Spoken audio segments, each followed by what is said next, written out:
고정위성 업무와 이동위성 업무의 주파수 공유, 그리고 보호 표준 연구 동향에 대해서 한국전자통신연구원 표준전문위원이신 오대섭 박사님의 발표가 있겠습니다.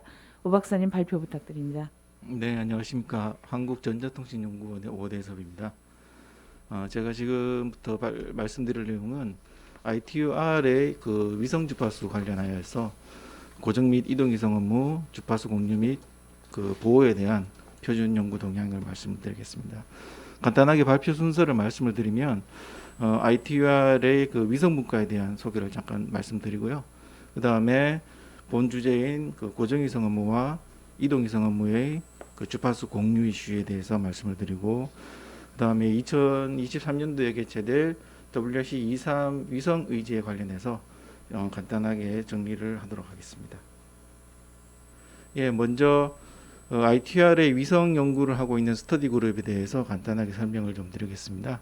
ITR에서는 아시다시피 이제 여러 가지 무선 통신을 연구하는 스터디 그룹이 있는데요. 그 위성 연구에 대해서는 스터디 그룹 4에서 위성 주파수에 대한 연구를 하고 있습니다.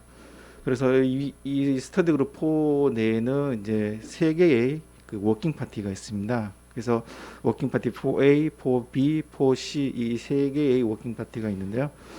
4A 같은 경우는 이제 고정위성 업무에 대한 주파수 이슈를 다루고 있고요. 4B는 시스템 및 성능 평가에 대한 이슈를 연구를 하고 있습니다. 그리고 워킹 파티 4C는 이동위성 업무 주파수에 대한 연구를 하고 있습니다. 그래서 본 발표 내용에서는 4A와 4C의 그 고정위성 업무와 이동위성 업무 주파수 공유에 대한 말씀을 드리도록 하겠습니다. 먼저 그 고정위성 업무와 이동위성 업무에 대한 설명을 조금 드리려고 하는데요. 그 많은 분들이 조금 헷갈려 하시는 게 그 고정과 이동의 정의를 이 위성이 정지 궤도에 있느냐 아니면은 뭐 저궤도 또는 비정지 궤도로 위성이 움직이느냐에 따라서 고정과 이동이 나뉜다라고 생각을 많이 하시는데, 그게 아니라 고정위성 업무와 이동위성 업무는 그 지구국이 고정되어서 위성과 통신하느냐 아니면은 지구국이 이동하면서 위성과 통신하느냐에 따라서 고정위성 업무와 이동위성 업무로 나뉜다고 볼 수 있습니다. 네, 그리고 ITUR에서 이제 세계 전파 통신 회의라는 회의를 3년 또는 4년마다 개최를 하게 됩니다. 그래서 지금 현재 ITUR에서 주파수 공유에 관련된 이슈들이 최종적으로 결정이 되는 회의가 세계 전파 통신 회의고요. 직전 회의는 작년 19년도에 WRC19 회의가 있었습니다. 그래서 지금부터 제가 이제 말씀드릴 내용은 WRC19에서 논의되었던 이슈들을 중심으로 말씀을 드리도록 하겠습니다. 네, 먼저 첫 번째 이슈입니다. 지금 첫 번째 이슈는 고정위성 업무 주파수 공유에서 특별히 28기가 대역의 이심이라고 하는 시스템과 지상 이동 업무와의 공유에 대한 내용입니다. 지난 WRC19에서는 28기가 대역의 그 FSS 고정위성 업무 대역에서 운용하는 이심과 동일 대역의 기존 이동 업무와의 주파수 공유 연구가 수행이 되었었습니다. 이심이라는 시스템이 또 조금 생소한 시스템인데요.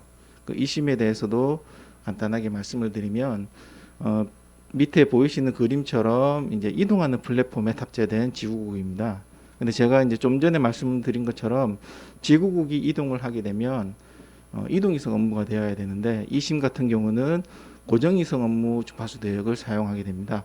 그 이유는 뭐 여러 가지가 있지만 뭐 대표적으로는 이 이심이 정밀한 트래킹 안테나 시스템을 탑재해서 항상 자기가 통신하는 위성을 지향하기 때문에 타 업무와의 이 간섭 특성에 대해서는 고정위성 업무와 유사한 특성을 가지기 때문에 고정위성 업무 대역을 사용을 할 수 있도록 그렇게 하였습니다. 28기가 대역의 이심 같은 경우는 특별히 우리가 신경을 써야 될 부분이, 28기가 대역은 우리나라가 그 이동통신 업무로 주파수를 사용하도록 결정을 하였기 때문에 이 이심의 운용에 대해서 이 이동 업무를 보호해야 되는 이슈가 있었습니다. 그래서 지금 이 이심은 앞에서 그림처럼 항공기에도 탑재될 수 있고 선박에도 탑재될 수 있고 차량에도 탑재될 수 있는 그런 뭐 여러 가지 용도로 사용할 수 있는데요. 특히 이제 차량의 그 랜드 이심 같은 경우는 이 차량 탑재 이심이 항상 어느 주관청의 영토 내에 운영하기 때문에 그 간섭 문제는 그 랜드 이심이 실제로 서비스하고 있는 그 주관청이 모든 책임을 지게 되어 있습니다. 근데 반면에 항공기 이심과 선박 이심 같은 경우는 그 어느 나라의 영토에도 속하지 않는 인터내셔널 에어리어에서 운영을 할 수 있기 때문에 그런 경우에는 어떤 책임의 소재가 모호하게 됩니다. 그래서 이러한 문제들을 해결하기 위해서 ITR에서는 이 전 세계에서 이 어느 지역에서든 운영하더라도 이 반드시 보호를 위한 어떤 지켜야 될 조건들을 개발을 하였습니다. 그래서 먼저 그림에 보이시는 것처럼 해상 이심 같은 경우는 이제 이 육상의 타 기존 업무들, 특히 고정 및 이동 업무를 어떻게 보호할 것이냐에 대해서 공유연구를 많이 수행을 하였습니다. 그래서 그 공유연구 결과 지상 업무를 보호하기 위해서는 먼저 이격거리를 둬서 어떤 특정한 그 거리 이내에서는 기본적으로 주관청의 동의 없이 통신을 하지 못하도록 그렇게 기준을 삼았고요. 그 다음에 거리에서는 또 실제로 이심이 육상으로 미치는 전력 세기가 또 제한이 돼야 되기 때문에 그 수평 방향의 송신 전력 제한 이 두 가지의 값을 가지고 지상 업무를 보호하도록 그렇게 연구를 하였습니다. 그리고 오른쪽 그림처럼 이제 항공 이심 같은 경우는 항공기 이심이 위성으로 통신을 하더라도 이 지상 쪽으로도 간섭 신호가 내려올 수 있습니다. 그래서 이 지상의 업무를 보호하기 위해서는 전력 속밀도 제한을 연구를 먼저 하였습니다. 그래서 전력 속밀도라는 것은 좀 쉽게 말씀을 드리면 이 지표면에서 수신되는 전력의 세기라고 이해를 하시면 될 것 같습니다. 그래서 이 전력 속밀도 제한 그리고 또 고도 제한을 통해서 지상 업무를 보호하자라는 그러한 연구도 수행을 하였습니다. 그래서 방금 말씀드린 이러한 그 공유 연구를 토대로 실제로 WR19에서는 이심과 이제 지상 업무를 보호하기 위한 기술적인 기준과 그 다음에 어떤 규정적인 방법들을 계속 논의를 하였었습니다. 그래서 최종적으로 28기가 대역의 항공 해상 이심이 지상 업무를 어떻게 보호할 거냐에 대해서 이제 운용적인 그 기준들이 마련됐는데요. 그 해상 이심 같은 경우는 이제 이격거리가 70km로 결정이 됐습니다. 그래서 이 말은 어떤 선박 탑재 이심이 육지로부터 70km 이내에서 운용을 할 경우에는 그 나라의 어떤 그 허가를 받아야 되는 거고요. 그 특정한 그 허가 없이는 70km 이 밖에서 운용을 돼야 되고요. 그 다음에 이 육지로 향하는 수평 방향의 송신 신호 세기는 24.44 dB와트로 결정이 됐었습니다. 그리고 항공기 이심 같은 경우는 이제 앞에서 제가 고도 제한과 전력 성밀도 제한에 대해서 논의가 있었다고 했는데요. 그 고도와 이 전력 성밀도 제한을 조금 섞어 가지고 고도 3km를 기준으로 해서 두 가지의 그 전력 성밀도 마스크를 개발을 했습니다. 그래서 지표면에 떨어지는 신호 세기가 결정된 제한값을 넘지 않도록 그렇게 항공기 이심이 운용되도록 그렇게 결정을 하고 그 다음에 이러한 그 항공 이심의 그 전력 성밀도가 기준값을 지킬 수 있도록 그 항공기 이심의 재원을 그 ITR이 심사할 때 그 점검을 할 수 있도록 그렇게 이제 규정을 만들었습니다. 그래서 특히 이심의 의제 같은 경우는 우리나라의 그 28기가 대역 지상 업무의 보호를 위해서 우리나라에서 많은 노력을 하였고요. 그래서 방금 설명드린 것처럼 이러한 지상 업무 보호에 대한 적절한 기준이 만들어짐으로 인해서 이동통신의 어떤 글로벌 확대나 주파수 자원의 어떤 효율적 이용에 그 기여를 하였다고 볼 수 있습니다. 예, 두 번째 이슈는 이제 고정위성 업무 주파수 공유 중에서 1.4기가 대역의 방송위성 업무와 IMT 공유 이슈가 있습니다. 이 이슈는 1.4기가 대역 1452, 1492MHz에서 기존에 방송위성 업무가 분배가 되어 있었는데요. 2015년 WRC15에서 이 대역의 IMT도 쓸 수 있도록 주파수 분배가 개정이 됐었습니다. 그래서 현재 이 이슈는 중국의 경우에는 이제 방송위성 업무로 현재 쓰고 있는 상황이고요. 일본 같은 경우는 지상 IMT를 쓰고 있고 우리나라도 이동통신 업무로 사용할 계획이 있는 상황입니다. 그래서 동일 대역에 이제 이 위성과 IMT 업무가 이제 같이 주파수를 사용하게 됨으로써 이제 간섭 문제가 발생을 하게 됩니다. 그래서 우측의 그림처럼 먼저 그 방송위성 업무 우주국이 지상으로 신호를 송출할 때 그 이웃 국가의 IMT 시스템에 간섭 영향을 줄 수 있습니다. 그래서 이 IMT 시스템을 보호하기 위해서 전력 성밀도 제한 값을 계산을 한 게 그 왼쪽에 보이는 표입니다. 그래서 현재 세 가지 옵션으로 연구가 됐었는데요. 옵션 1은 이제 이 IMT의 그 1.4GHz IMT가 포워드 링크만 이용하는 경우에는 단말 시스템만 보호를 하면 되기 때문에 IMT 단말을 보호하는 그 전력 성밀도 값을 옵션 1에서 계산을 했고요. 옵션 2는 만약에 이 1.4GHz IMT가 양방향 그 링크를 가지는 경우에는 기지국도 마찬가지로 보호를 해야 됩니다. 그래서 기지국 보호까지 포함을 했을 때 IMT가 보호될 수 있는 전력 성밀도 값이 옵션 2로 제한이 됐었습니다. 그리고 옵션 3 같은 경우는 이 IMT의 보호와 좀 관계없이 이 방송 위성 업무의 그 신호 세기를 역으로 계산을 해서 지표면에 떨어지는 전력 성밀도가 마이너스 91.5 dB와트로 계산된 게 옵션 3으로 연구가 됐었습니다. 그리고 이제 반대 방향으로 IMT가 방송 위성 업무 시스템의 그 수신기 단말로 주는 영향을 분석을 하였었습니다. 방송 위성 업무 같은 경우는 이제 방송이기 때문에 상향 링크는 없고요. 위성이 단말로 뿌려주는 하향 링크만 존재하기 때문에 요 BSS의 단말로 주는 간섭 영향을 계산을 했을 때 이 방송 위성 업무 단말의 어떤 여러 가지 안테나 시스템을 고려를 하여서 그때 계산했던 전력 성밀도 제한 값이 마이너스 159.4가 나왔었습니다. 근데 이제 이 값은 IMT의 운용을 고려하지 않고 단순히 BSS 단말 보호만을 위해서 계산을 한 값이기 때문에 이 값에 대해서 또 ITR에서는 솔직히 합의를 보지는 못하고 있고요. 그래서 이 값들을 강제적으로 적용을 하느냐 아니면은 이 값을 기준으로 해서 조정을 시작하는 값으로 적용할 것이냐에 대해서 논의가 있었습니다.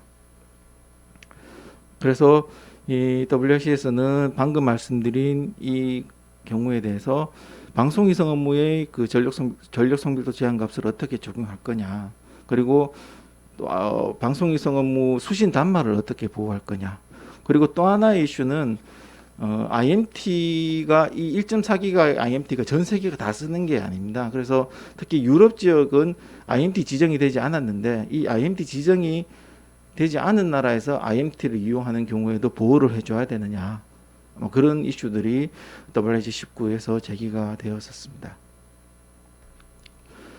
그래서 결과가 조금 복잡하게 됐는데요.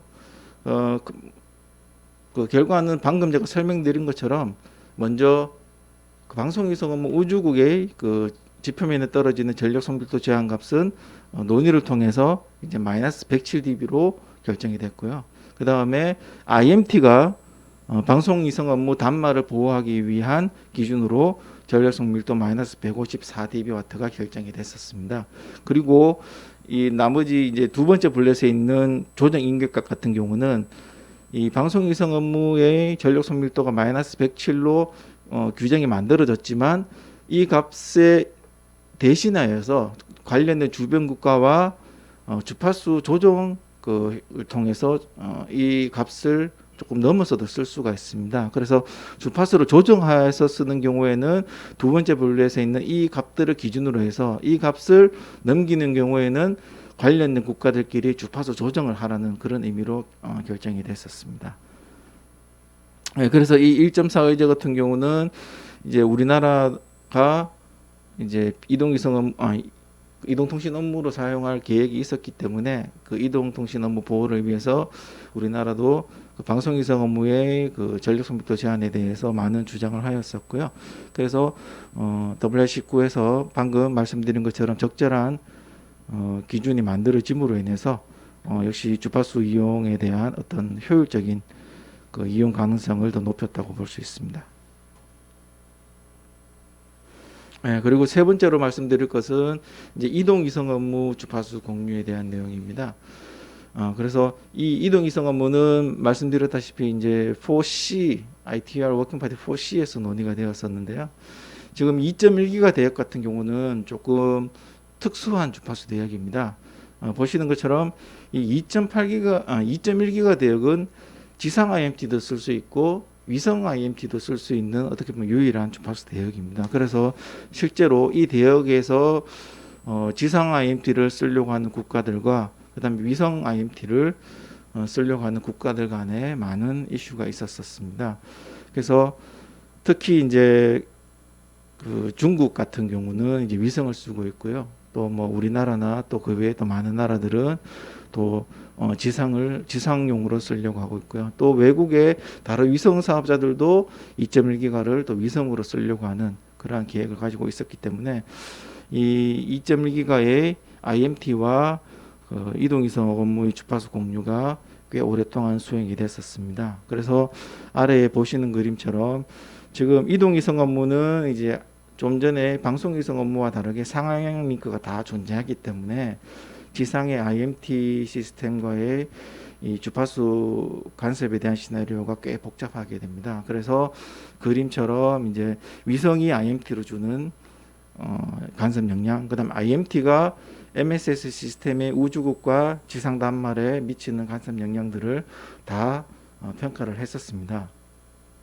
그래서 먼저 이 IMT와 그 다음에 이동위성 업무의 지상 단말 간 그 공유를 위해서는 맨 밑에 B1 시나리오에서 보이는 것처럼 이격거리가 필요하다라는 게 결론이었습니다. 근데 이제 이 경우는 실제로 육상 간의 이격거리는 중간에 그 지형에 대한 차폐도 있고 그 다음에 이제 지구가 둥글기 때문에 국가 간에 좀 거리가 떨어져 있을 때는 지구의 공유로 인해서 서로 간의 무선국이 보이지 않는 상황이 발생하기 때문에 그 지상에 있는 지구국과 IMT 시스템 간의 그 공유 문제는 큰 이슈가 되지 않았습니다. 반면에 이 이동위성 업무의 위성과 IMT 간에 서로 주고받는 간섭 영향이 좀 문제가 됐었는데요.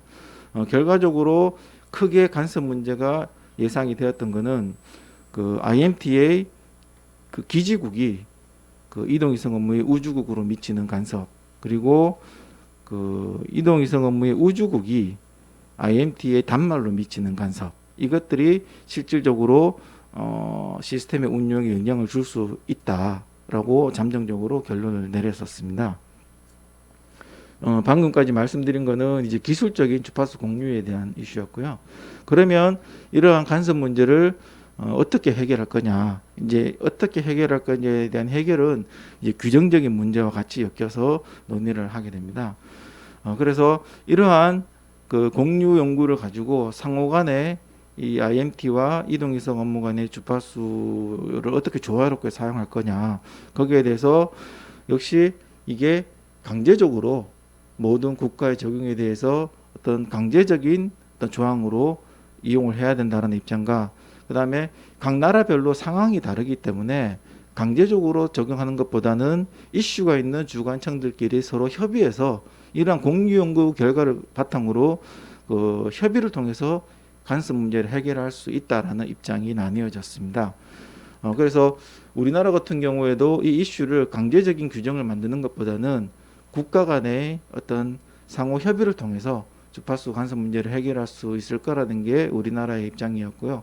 그래서 결과적으로 이 간섭 문제를 해결하기 위한 강제 규정은 개발하지 않고 이제 WH19의 그 결과로 만들어진 결의에서 어떤 간섭 완화를 위한 가이드라인을 만들었습니다. 이 가이드라인이라는 것은 말 그대로 국가 간의 이슈를 해결하기 위한 상호 협의 때 그냥 지침으로 활용하는 정도로 생각을 하시면 될 것 같습니다. 그래서 아까 간섭의 두 가지가 이제 우려가 되는데, 하나는 IMT가 그 방송위성 업무의 우주국으로 주는 간섭. 이 경우에 대해서는 이제 IMT 단말의 출력을 지금 세 번째 블렛에서 보시는 것처럼 20dBW 그 5MHz의 어떤 기준 대역 폭에서 20dBm을 적용을 하였고요. 그 다음에 아까 이제 그 이동위성 업무의 우주국이 INT 단말에 간섭 영향을 줄 수 있다고 말씀을 드렸는데요. 이 경우에 INT 단말 보호를 위해서 전력 성밀도 값을 마이너스 122dB와트로 이제 하면은 적절히 공유가 가능할 것 같다라는 게 가이드라인으로 제시가 됐었습니다. 그래서 2.1기가 같은 경우는 이제 우리나라도 제가 말씀드린 것처럼 강제적인 규정보다는 국가 간의 협의에 의해서 쓸 수 있도록 하는 게 우리나라의 어떤 기본적인 목표였는데요. 그 우리나라의 어떤 목표한 바대로 이게 강제적인 규정이 아니라 가이드라인 형태로 개발되어서 좀 더 2.1기가 대역의 주파수 이용이 좀 더 유연성을 갖고 활용을 할 수 있게 되었다라고 볼 수 있습니다. 예, 지금까지는 이제 지난 WRC 19에서 이제 위성 주파수 공유에 관련된 내용들을 말씀드렸었습니다. 이 외에 다른 이슈들도 조금 있었는데 이제 위성은 이제 우리나라나 또 전체 무선 통신 시장에서는 위성 통신이 굉장히 작은 시장이지만 위성 통신은 그 특징이 커버리지가 기본적으로 그 한 나라를 넘어서서 주변 나라에 영향을 미칠 수 있기 때문에 그 실제로 ITR에서는 위성 통신에 대한 주파수 활용이나 주파수 분쟁에 대한 이슈들이 꽤 많습니다. 그래서 특히 이러한 위성 주파수에 대한 거는 기술적인 분석보다는 이제 국가 간의 이슈이기 때문에 여러 가지 규정을 만들어서 그 문제들을 해결하고 있고요. 그래서 그런 규정에 대해서 제가 말씀드리기에는 너무 이제 규정은 좀 복잡한 부분이 있기 때문에 위성과 IMT 그리고 공유에 대한 어떤 기술적인 내용들을 위주로 제가 말씀을 드렸었습니다. 그리고 이제 WRC 19에서는 이제 2023년도에 개최될 이제 WRC 23에 대한 새로운 그 이슈들을 만들어서 의제로 개발을 하였습니다. 그래서 이제 지금부터 제가 말씀을 드릴 내용은 현재 WRC 19에서 이제 시작해서 WRC 2023년도까지 논의를 할 그 위성 주파수 공유에 대한 내용입니다. 그래서 먼저 WRC 23의 이슈들 중에 첫 번째로 말씀을 드릴 것은 2심의 주파수 공유에 대한 내용입니다. 2심은 제가 발표 처음에 28기가 되어 2심과 지상 업무 간의 공유에 대해서 말씀을 드렸는데 이 2심은 거기에서 끝나지 않고 점점 지금 그 이슈들이 확대되고 있는 상황입니다. 그래서 2심에 대한 논의가 ITR에서 맨 처음 시작되었던 것이 WRC 15였습니다. 그 WRC 15에서는 19.7에서 20.2, 29.5에서 30기가 대역의 그 2심에 대한 연구였습니다. 근데 이제 이때는 그 이 대역에 지상 업무가 없었기 때문에 2심이 타 위성 업무 간의 어떤 주파수 공유 이슈만 해결하면 되었었기 때문에 WRC 15에서는 뭐 논의가 되었지만 그렇게 여러 나라들이 관심을 가지고 적극적으로 참여한 상황은 아니었었습니다. 근데 WRC 15에서 보시는 것처럼 상하향 각 500메가에 대해서 2심이 먼저 주파수를 이용할 수 있게 되었고요. 그 다음에 이 WRC 15에서 끝나고 19때는 이 상하향 500메가를 더 확대해서 이제 인접해서 2.5GHz를 더 확대를 해서 2GHz를 더 확대해서 전체 주파수 대역이 이제 2.5기가를 쓸 수 있게 되었습니다. 그래서 제가 발표의 서두에서 말씀드렸던 2심 이슈는 이 WRC 19 의제 1.5에서 논의된 내용들을 제가 말씀을 드렸습니다. 그래서 WRC 19에서 이 KA 대역에서 이 정지궤도 위성과 통신하는 2심이 어떻게 지상 업무를 보호하느냐에 대한 이슈가 있었고요. 그래서 이 대역은 이제 28기가의 지상 업무들을 운용하고 있는 나라들이 많이 있었기 때문에 WRC 19에서는 굉장히 관심을 많이 받는 그런 의제가 되었었습니다. 근데 이제 WRC 19가 끝나고 난 뒤에 이제 새로 WRC 23을 위해서 이 2심 의제가 또 이제는 2개가 만들어졌습니다. 그래서 이 2심에 대한 의제가 2개로 쪼개지면서 첫 번째 2심에 대한 그 의제는 지금까지는 KA 대역 주파수를 이용하는 2심이었는데 이제 KU 대역에 12.75에서 13.25GHz 대역의 정지궤도 위성과 통신하는 이심에 대한 연구입니다. 그래서 이 대역은 이제 실제로 주파수 대역을 이제 더 확장해서 이제 KU 대역에서도 기존의 고정위성 업무 그 위성망을 이용해서 이심을 운용하겠다라는 게 이심을 실제로 운용을 하고 있거나 계획을 하고 있는 오퍼레이터들의 어떤 생각입니다. 그리고 또 하나는 지금까지 WRC-15와 WRC-19에서 논의했던 그 정지궤도 위성과 통신하는 이심에서 이제는 정지궤도 위성이 아니라 이 대역에서 현재 운용하고 있거나 아니면 운용될 예정인 비정지궤도 위성을 이용해서 똑같이 이심 업무를 이심 시스템을 운용을 하겠다라는 게 새로운 의제로 만들어졌었습니다. 그래서 만약에 이제 비정지궤도 이심을 이용하는 비정지궤도 위성을 이용하는 이심 같은 경우는 이제 간섭의 상황이 조금 더 복잡해지게 됩니다. 왜냐하면 비정지궤도 위성망은 또 기본적으로 정지궤도 위성망을 보호해줘야 되는 의무가 있고요. 그 다음에 마찬가지로 또 지상 업무도 역시 보호를 해야 되는 상황이 생깁니다. 그래서 비정지궤도와 정지궤도 간의 어떤 공유 이슈, 그 다음에 비정지와 지상 간의 주파수 공유 이슈 등 기존의 WC19 때까지의 논의 사항보다 조금 더 복잡한 간섭 상황이 발생을 하게 될 것 같고요. 현재 이 이슈들은 이제 금년도부터 논의가 시작되어서 아직 논의 초기 단계이기 때문에 구체적인 아직 공유 연구 결과는 없는 상태입니다. 네, 두 번째 말씀드릴 이슈는 이제 위성 간 링크에 대한 내용입니다. 그래서 두 번째 이슈는 현재 고정위성 업무 주파수로 분배된 11기가 대역, 그 다음에 18기가 대역, 그 다음에 그 K의 대역에서 위성 간 링크를 어떻게 이용할 것인가에 대한 내용입니다. 그래서 이 이슈는 조금 특이한 게 현재 그 ITOR의 주파수 분배를 보면 위성 간 링크를 위한 그 인터세틀라이트 서비스라든지 그 다음에 세틀라이트 오퍼레이션 서비스라든지 그러한 주파수 대역들이 이미 분배된 대역이 있습니다. 근데 이제 위성 간 링크를 그러한 주파수 대역에서 쓰는 것뿐만 아니라 FSS 주파수 대역을 이용해서 위성 간 링크를 하겠다는 내용입니다. 그래서 이 이슈에 대해서는 조금 우리가 눈여겨봐야 될 게 실제로 FSS 주파수는 일반적인 위성통신에서의 상향 링크와 하향 링크를 의미하게 됩니다. 그래서 지금 이 그림에서 그림이 조금 복잡하긴 한데요. 그림에 대해서 그림을 보면서 설명을 드리면 실제로 제 맨 바깥쪽에 있는 그 위성이 이제 정지궤도 위성인데요.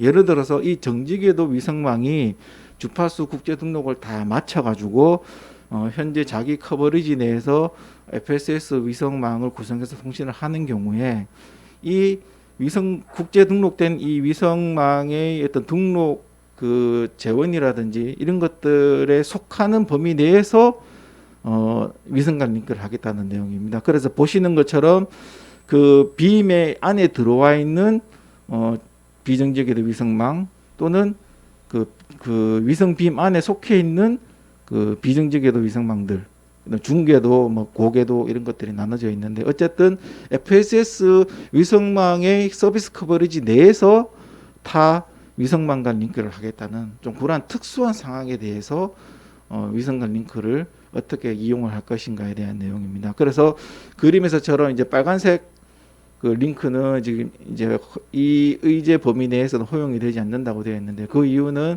이 빨간색 링크에 대한 것들은 FSS 주파수가 확보되지 않은 위성망이 국제 등록되지 않은 링크이기 때문에 이 의제 내에서는 고려하지 않는다는 의미고요. 그래서 이 FSS 위성 국제 등록된 위성망의 어떤 범위 내에서 정지와 비정지 간의 위성간 링크를 이용을 하겠다라는 게 이 의제에 대한 내용입니다. 예, 이게 말로만 설명을 드리니까 조금 복잡하게 제가 설명을 좀 드린 것 같습니다. 예, 그리고 세 번째 이슈는 이거는 이제 이동위성 업무에 대한 이슈입니다. 그래서 이동위성 업무를 이용한 여러 가지 서비스가 있는데 현재 지금 이제 IoT 업무들이 특히 이제 지상에 대한 IoT 업무들은 이미 여러 분야에서 활용이 되고 있습니다. 근데 이제 이 IoT 서비스도 이제 위성을 통해서 서비스를 준비를 하고 있거나 일부 준비하고 있는 나라들이 있습니다. 그래서 이 위성 IoT의 수요를 고려해서 위성 IoT 단말 같은 경우는 IoT 단말 자체가 이제 소형이고 좀 뭐 소출력 이런 특징들이 있기 때문에 좀 낮은 주파수 대역 1.6에서 3.4GHz 대역 내에서 이제 이동위성 업무 주파수를 새로 찾아보자라는 게 본 이슈입니다.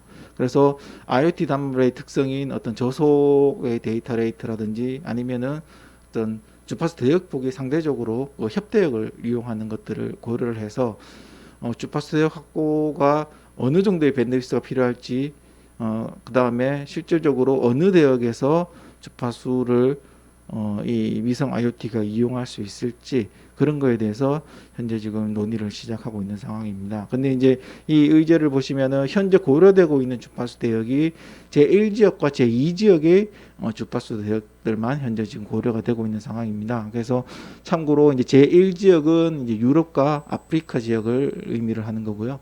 제2지역은 아메리카 대륙을 의미를 하고 있습니다. 그래서 현재 지금 시작하는 주파수 대역폭이 현재 주파수 대역이 지금 아시아 쪽은 빠져 있는데 아마 이 의제가 논의가 진행됨에 따라서 아마 아시아 지역에서의 그 위성 IoT 주파수 확보 내용도 향후에는 추가될 가능성이 있지 않을까 생각을 하고 있습니다. 그래서 위성 IoT에 대한 응용들이 실제로 어떤 것들이 있느냐에 대한 연구도 지금 수행을 하고 있는데요. 대체로 이제 위성의 특성을 잘 살릴 수 있는 것들이 뭐 농업의 어떤 농업 기술에 대한 활용, 그 다음에 어떤 물류 차량이 아주 먼 거리를 이동하면서 어떤 이제 IoT 업무를 제공할 때 이제 그런 위성을 통해서 하는 게 좀 유리한 점이 있다라는 것들이 현재 논의가 되고 있습니다. 그래서 위성 IoT의 여러 가지 서비스와 실제 스펙트럼의 어떤 리콰이어먼트, 그 다음에 기존 업무 1.6, 3.4기가 대역 사이에서도 이미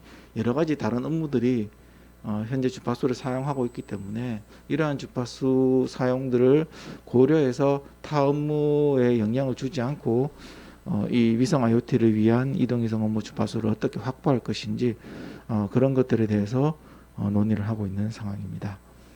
예, 이상으로 제가 지금 말씀드릴 것들은 대충 다 말씀을 드린 것 같습니다.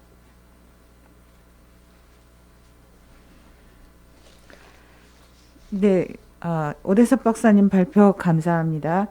지금 실시간 Q&A 질문 사항이요.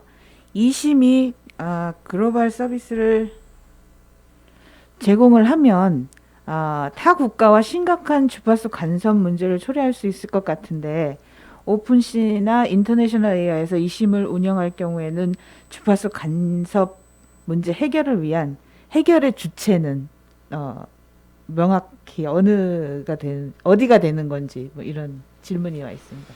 예, 쉽게 일단 예를 들어서 이제 말씀을 드리면 이제 글로벌하게 이심이 운용되는 대표적인 케이스가 이제 항공기라고 보면 될 것 같습니다. 현재 항공기 같은 경우는 실제로 현재 이제 기내 인터넷이라든지 이런 업무들을 일부 제한적으로 제공을 하고 있는데요.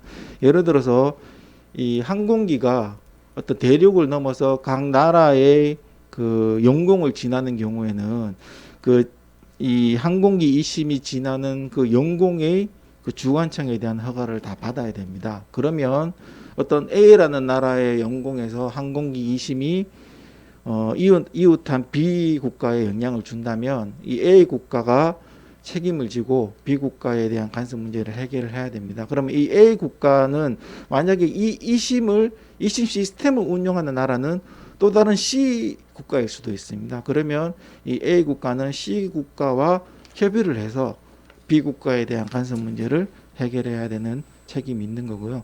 그 다음에 방금 이제 말씀하신 것처럼 만약에 이 항공기 이심이 태평양 한가운데 어느 나라의 영토도 아닌 어떤 인터내셔널 에어에서 운용을 할 때 그 인접한 또 어떤 한 나라의 타 국가에 영향을 주는 그러한 가능성도 있습니다. 그래서 그러한 가능성 때문에 제가 오늘 말씀드린 것처럼 이제 전력 성밀도라든지 이런 것들을 이제 규정을 해서 이러한 것들은 이제 저희들이 ITUR에서 이러한 케이스들을 고려를 해서 만약에 항공기가 어떤 인터내셔널 에어에서 운용을 하는 경우에 그 지표면에 떨어지는 신호 세기를 어떻게 제한을 해서 그 관련된 국가들의 지상 업무를 보호할 것이냐, 그런 것들에 대해서 논의를 한 결과였고요.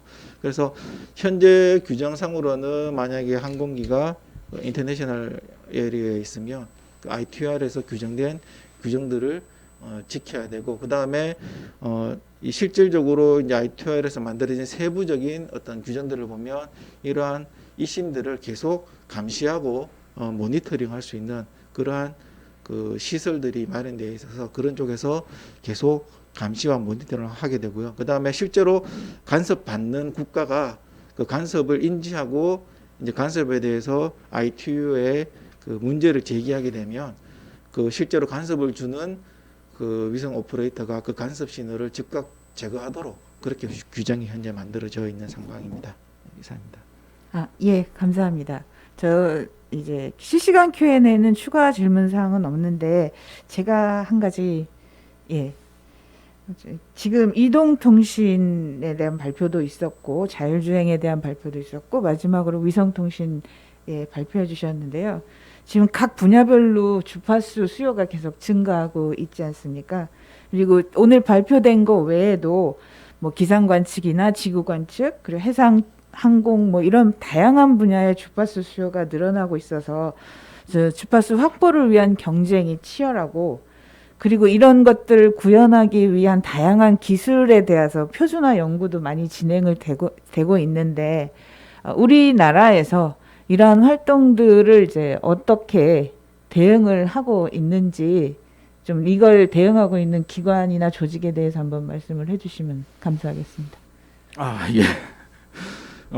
뭐 방금 질문하신 것들은 아마 저보다는 이진혜께서 더 잘 아실 것 같은데요. 제가 알고 있는 범위 내에서 말씀을 드리면 현재 이런 주파수 확보의 이슈는 이게 한 나라의 문제가 아니라 이제 주파수라는 거는 이제 신호라는 게 뭐 국경을 가리지 않고 넘나들기 때문에 이 주파수 이슈는 항상 국제적인 이슈가 될 수밖에 없고요. 그래서 점점 무선 통신이 발전할수록 이 ITUR에서의 어떤 표준화 활동이 더 중요하다고 볼 수 있습니다. 그래서 지금 이제 무선 통신의 가장 어떻게 보면 대표적인 게 이제 이동통신 업무인데요. 그래서 이동통신 업무 같은 경우도 우리나라는 이제 과기정통부를 중심으로 해서 국립전파연구원이라든지 그 다음에 이동통신에 관련된 장비업체, 뭐 삼성전자, LG, 그 다음에 서비스 업체인 뭐 통신 3사들, 그리고 관련해서 이제 연구기관과 국내 표준을 담당하고 있는